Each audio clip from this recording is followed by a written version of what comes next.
तो जैसा कि लास्ट एपिसोड में हम लोगों ने देखा था कि शेन फैमिली के बीच में एक फैमिली कंपटीशन होने वाला था और उस फैमिली में जितने भी हेड थे वो सारे के सारे आपस में फाइट करने वाले थे। जो भी उस कंपटीशन को विन करेगा वो फैमिली का नया लीडर बन जाएगा और आगे से वही फैमिली को लीड करेगा। मगर इस फैमिली में दो एल्डर्स और भी होते हैं जो कि एल्डर टियानहू के साथ फाइट करने का डिसाइड करते हैं और उनमें से एक एल्डर पहले जब उसके साथ फाइट करता है तो वो उस फाइट में चीटिंग करता है और एक डिमोनिक जेड स्टोन का इस्तेमाल करके टियानहू को बहुत ही बुरी तरह से हर्ट कर देता है। मगर इस तरह वो खुद उस कंपटीशन से एलिमिनेट हो जाता है। मगर जिसके बाद एल्डर टियानहू वो खुद आता है तो वो इस मर्तबा फाइट नहीं कर पाता और एल्डर टियानहाई बहुत ही आसानी से वो फाइट जीत जाता है। मगर शाओशेन वो बीच में आकर कहता है कि अपने फादर की जगह मैं फाइट करूंगा। वो एल्डर यीहान के साथ जब फाइट करता है तो वो बहुत ही बुरी तरह से जख्मी हो जाता है। मगर वो हार मानने को तैयार नहीं था। ये देखकर सू मियाओ उसकी हेल्प करने का डिसाइड करती है और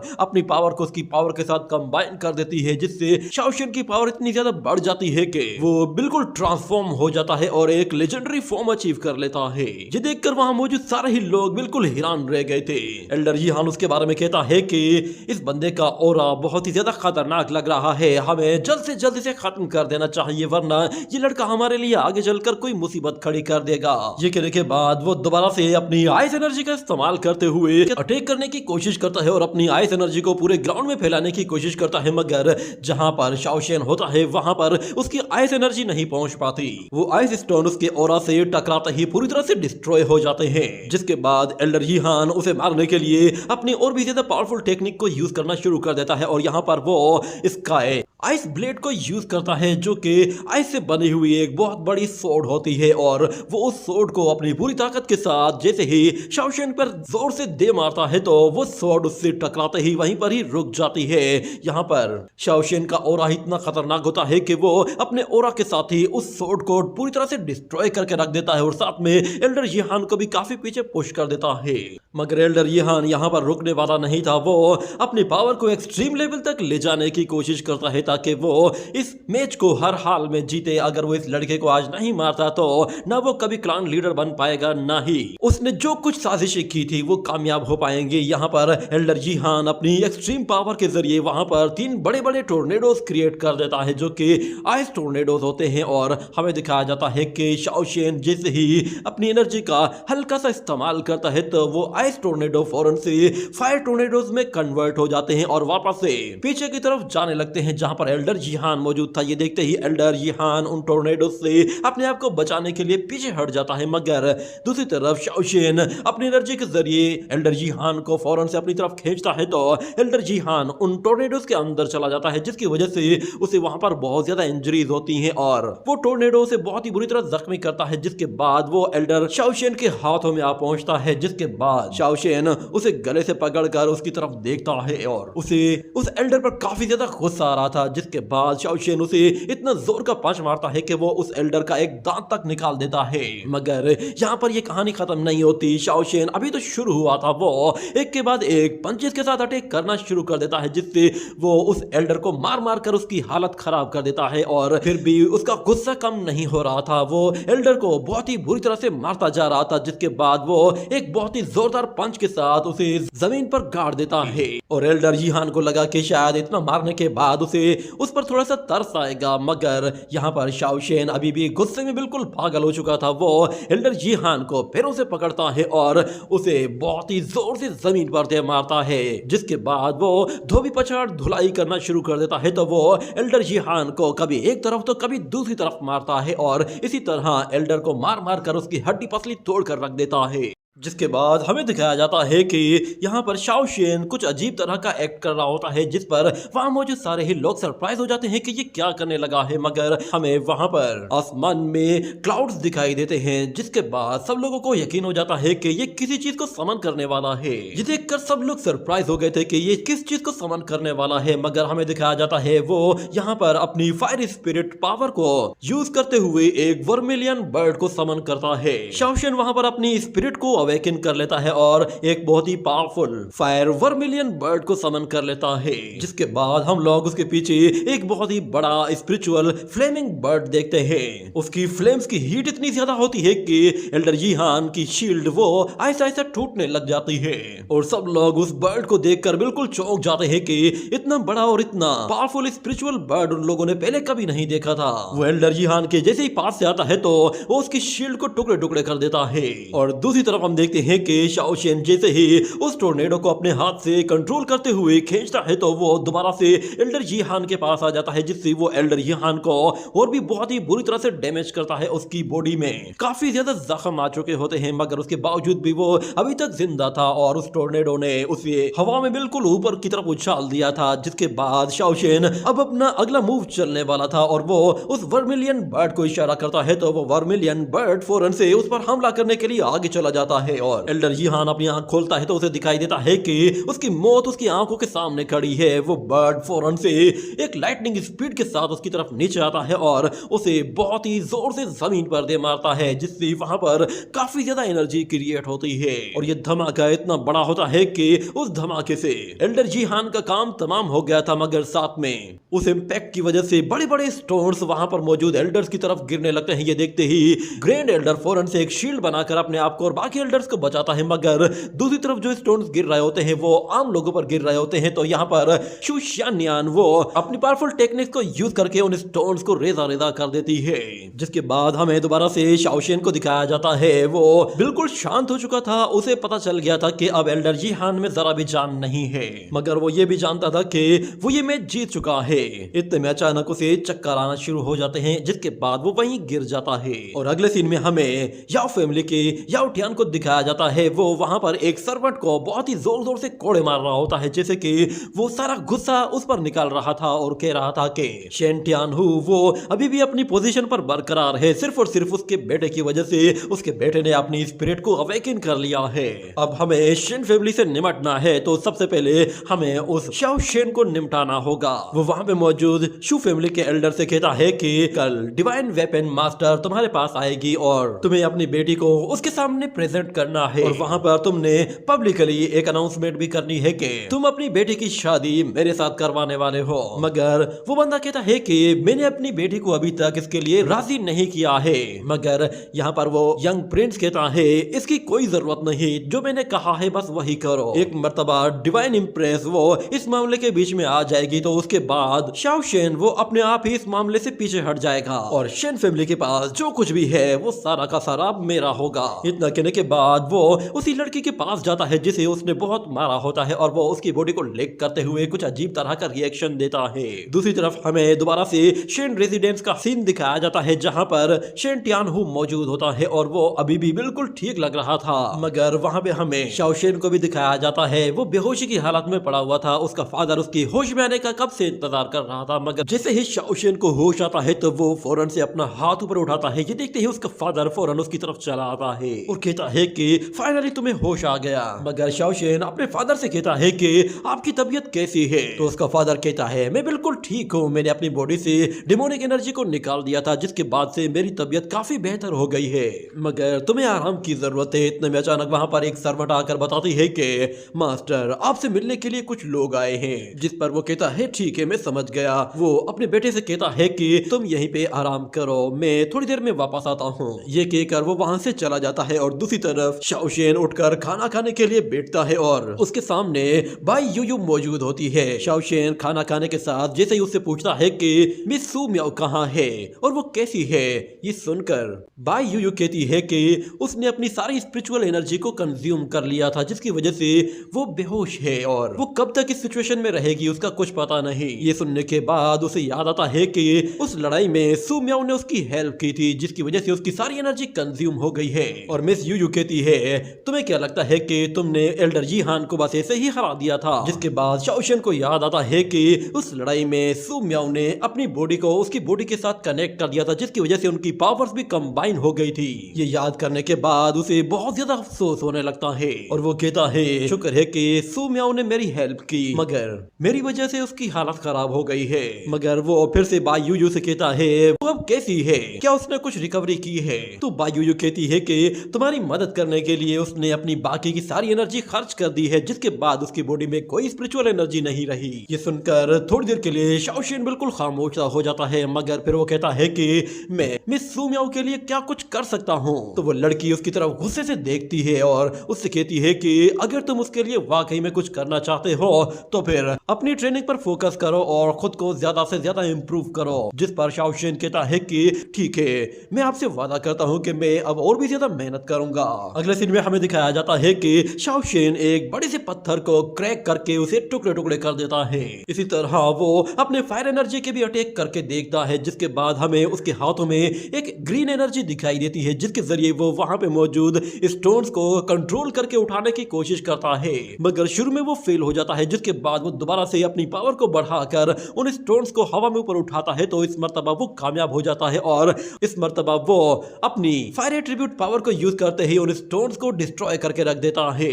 इसी तरह वो उस टेक्निक को दोबारा से परफॉर्म करने के लिए फिर से अपनी उसी ग्रीन एनर्जी का इस्तेमाल करता है और इस मर्तबा वो बड़े बड़े स्टोन्स को उठा लेता है, जिसके बाद वो अपनी पावर शिफ्ट करते ही फायर एट्रीब्यूट को एक्टिवेट करता है और उसके साथ फौरन से उन स्टोन्स को डिस्ट्रॉय करता है। तो वो सारे के सारे एक साथ ही डिस्ट्रॉय होते हैं, जिसके बाद उसे पता चल जाता है कि ये पावर उसके अब कंट्रोल में आ चुकी है। मगर अचानक वहां पर उसके ऊपर जैसे ही लाइटनिंग गिरती है तो शाओशिन एक शील्ड बनाकर नीचे उतर आता है और अपने आप को उससे बचा लेता है। उसके हाथों में एक ग्रीन शील्ड होती है जो कि अचानक से उसने एक्टिवेट कर ली थी, मगर वो ऊपर आसमान की तरफ देख रहा होता है और कहता है कि ये थंडर लाइटनिंग अगर मैं इसे एब्जॉर्ब कर लूं तो क्या मैं अपनी अज़ूरो ड्रैगन की थंडर लाइटनिंग पावर को अवेकन कर सकता हूं। तो मिस बाई यू कहती है कि हाँ, अगर तुम इसे एब्जॉर्ब कर लो तो तुम ऐसा कर सकते हो, अगर तुम्हें अपनी मौत से डर न लगता हो तो। ये सुनकर शाओशिन को गुस्सा आ जाता है और वो कहता है कि ठीक है, तो फिर इसे अभी ट्राई करते हैं। ये कहने के बाद वो फौरन से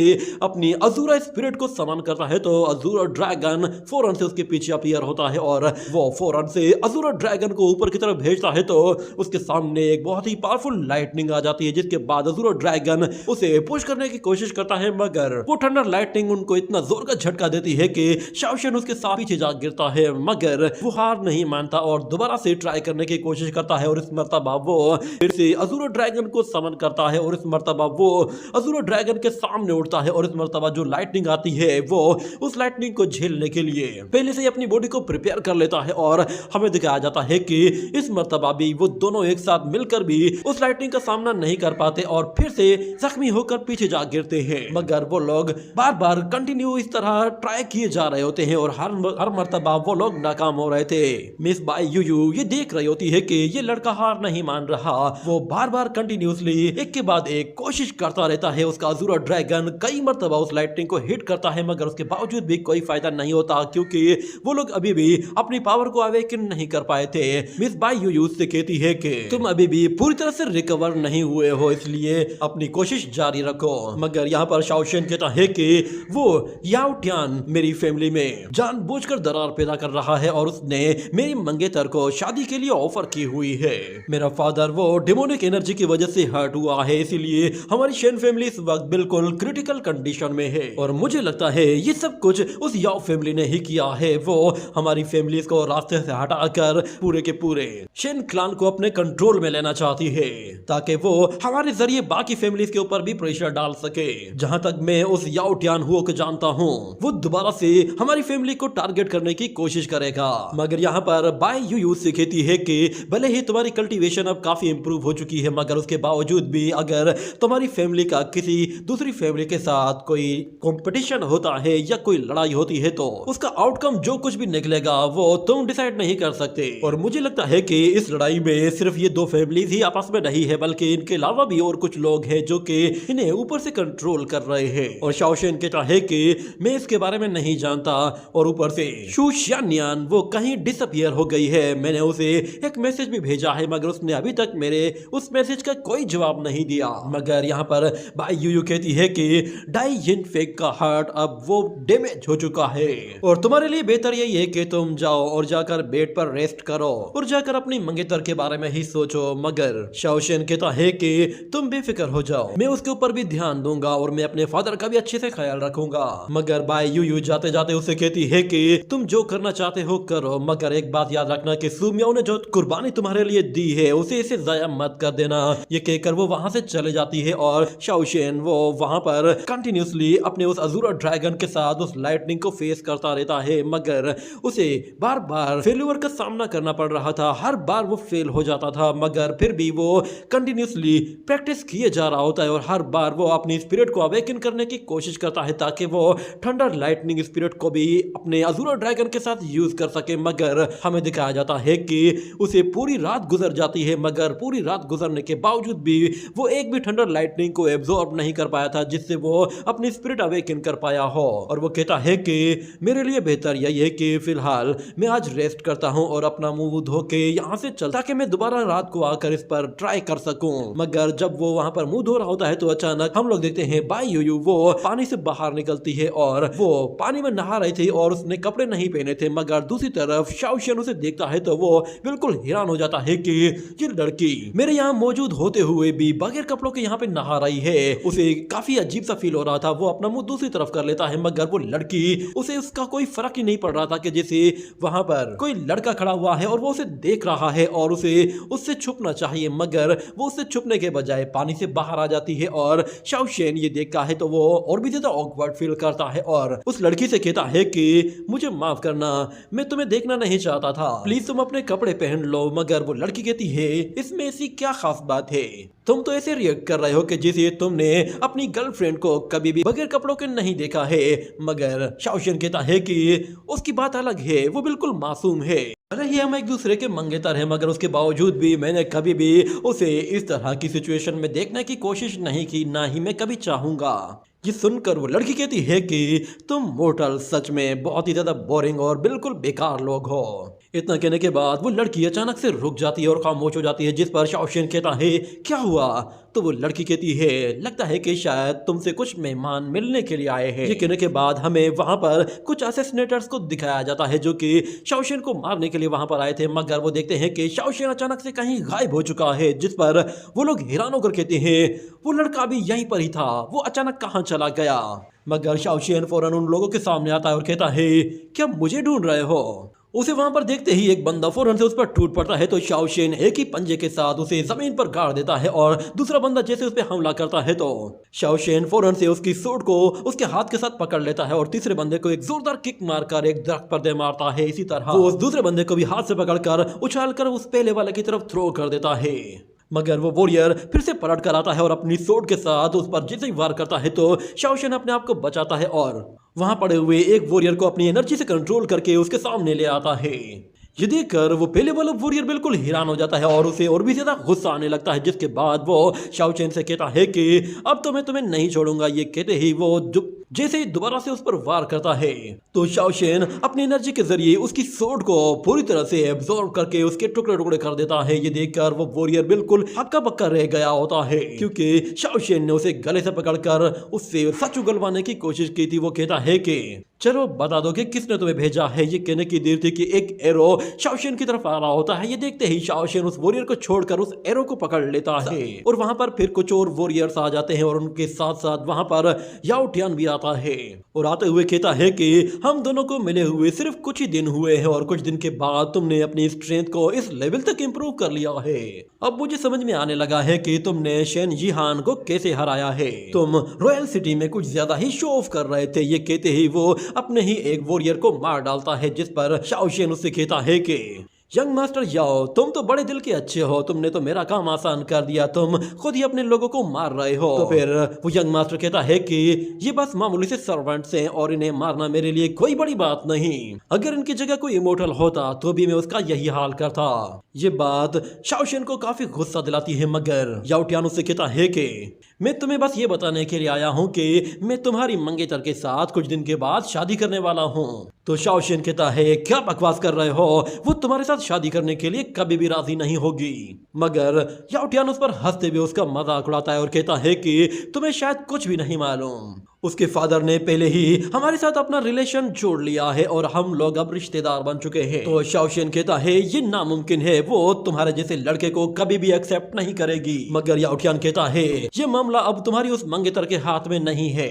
ना ही तुम और मैं अब ये सब कुछ डिसाइड करेंगे। मैंने पहले ही एक ऐसी गेम खेल ली है कि जिसका सुनकर ही तुम बिल्कुल चौंक जाओगे। भले ही इस गेम में मुझे कुछ ज्यादा मजा नहीं आया, मगर यकीन जानो तुम्हारी मंगेतर के साथ शायद कुछ मजा आएगा। ये सुनते ही शाओशियन फौरन से अपनी सोड निकालकर उसकी गर्दन पर रख देता है, जिस पर वहां मौजूद असैसिनेटर्स भी एक्टिव हो जाते हैं। और शाओशियन कहता है अगर तुमने उस लड़की का एक बाल भी बाका किया तो यकीन जानो कि मैं तुम्हारा वो हशर करूंगा कि तुम खुद अपनी मौत के लिए मुझसे रहम की भीख मांगोगे। तो याओ टियान कहता है इतनी भी क्या जल्दी है, चलो फिर हम लोग ऐसा करते हैं, आपस में एक मैच रख लेते हैं। अगर तुम जीत गए तो मैं वो लड़की तुम्हारे हवाले कर दूंगा और कभी तुम्हारे बीच में नहीं आऊंगा। मगर शाओशियन कहता है कि वो लड़की कोई चीज नहीं कि जिसे हम लोग एक बेट की तरह यूज करें। ये कहते ही वो अपनी सोड एक दरख्त पर दे मारता है और कहता है कि तुम इस लायक भी नहीं हो कि मैं तुम्हारे साथ उसके लिए फाइट करूं, पर मैं तुम्हें फिर भी हराऊंगा ताकि तुम कभी भी उस लड़की के रास्ते में ना आओ।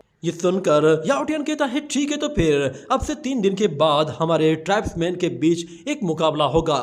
अगर तुम वहां पर आते हो और मुझे हराते हो तो यकीन जानो कि मैं तुम्हारे आगे गिड़गिड़ा कर माफी मांगूंगा। ये कहने के बाद ये सीन यहीं पे ही कट हो जाता है। अगले सीन में हमें दोबारा से नानवू रेजिडेंस का सीन दिखाया जाता है, जहां पर शू शियानियान वो काफी ज्यादा गुस्सा होती है और अपने फादर से कहती है कि आपने इतना कुछ कर दिया और मुझे इसके बारे में कुछ भी नहीं बताया। शाओशियान ने टियान हुओ को चैलेंज कर दिया है और वो दोनों बहुत जल्द आपस में फाइट करने वाले हैं। मुझे पूरा यकीन है कि इस मर्तबा याओ टियान फिर से शाओशियन को रास्ते से हटाने के लिए कोई पॉइजनस टेक्निक यूज करने वाला है, जैसे कि उसने अंकल टियान हुओ को मारने के लिए यूज की थी। वो अपने फादर को कहती है कि आखिर उस लड़के की चालाकियां आपको समझ में क्यों नहीं आती।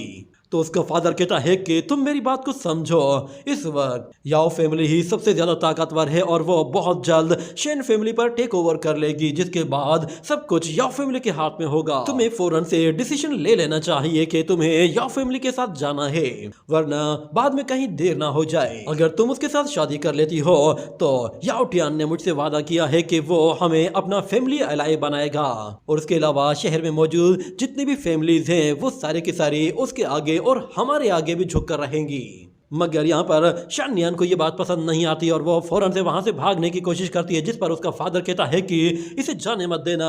तो कुछ लोग उसका रास्ता रोकते हैं, मगर वो लड़की फौरन से वहां से निकलती है तो वो लोग दोबारा से उसका रास्ता रोकते हैं और कहते हैं कि मिस शान प्लीज हमें माफ कीजिए। ये सुनते ही शानियान गुस्से में आकर फौरन से अपनी सोड निकालती है और अपनी सोड को मल्टीप्लाई करते हुए उन सारे ही वॉरियर्स के ऊपर अटैक कर देती है। ये देखकर वो सारे ही वॉरियर उन सोड्स को रोकने की कोशिश कर रहे होते हैं, मगर अचानक वहां पर एक और लेडी आती है और वो उस सोड को कंट्रोल करने के साथ साथ वो शियानियान से कहती है कि तुम अभी काफी यंग हो और तुम्हें अभी इस लेवल पर इतने पावरफुल डिवाइन वेपन्स को इस तरह यूज नहीं करना चाहिए। भले ही तुमने इस जेड आर्ट को काफी स्किलफुली मास्टर कर लिया है, तुम वाकई में काफी स्किलफुल हो और मैंने बिल्कुल सही लड़की को अपना डिसाइपल चुना है। ये बात सुनते ही वहां पर शू फैमिली का वो हेड फौरन से उस एम्प्रेस के आगे झुक जाता है और कहता है कि आपसे मिलकर खुशी हुई। हमें पता चलता है कि ये लड़की ही डिवाइन वेपन इम्प्रेस है, जो कि शियानियान की मास्टर भी है। और शियानियान वो